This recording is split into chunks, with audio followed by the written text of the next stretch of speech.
Right now at 5:30, the host of Face the Nation, Margaret Brennan, joins us now for some perspective on what's been a historic week on Capitol Hill. Margaret, bring us up to speed on the impeachment trial and where things go from here.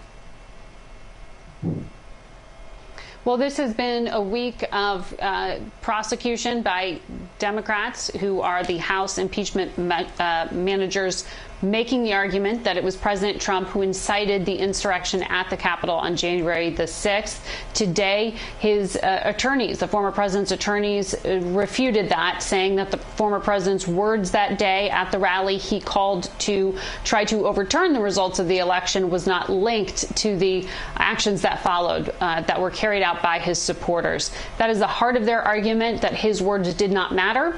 And the Democrats are arguing in their prosecution that it was a pattern of behavior from November through January, arguing and refuting the results of the election and sowing the seeds that led to the violence that day. Ultimately, this is a political judgment, and 17 Republican senators will need to be persuaded to vote with Democrats to convict the former president.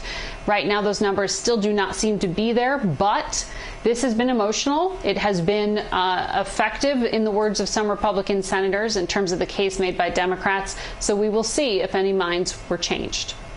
Margaret, shifting now to coronavirus vaccines starting to be distributed now at local pharmacies. When does the Biden administration think vaccines will be widely available? Well, we heard from the chief medical advisor to President Biden, Dr. Anthony Fauci, that you could see a wide availability by April.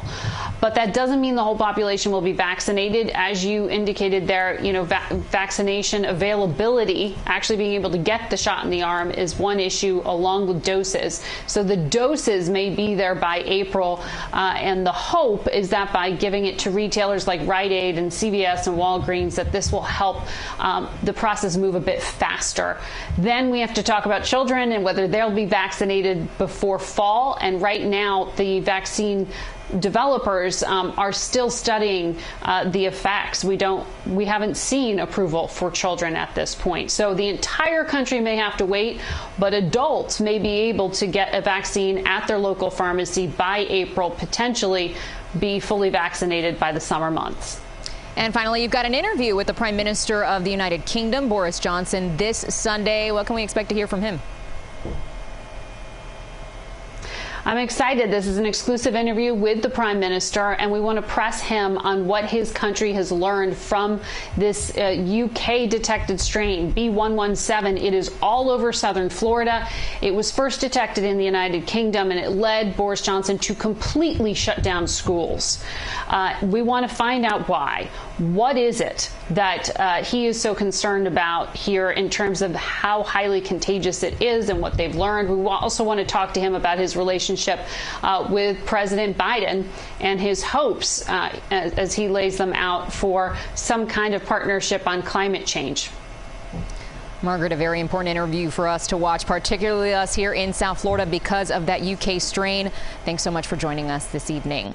And of course, you can join Margaret for Face the Nation. Her guests this week include, as she mentioned, UK Prime Minister Boris Johnson and Rite Aid President and CEO Hayward Donegan.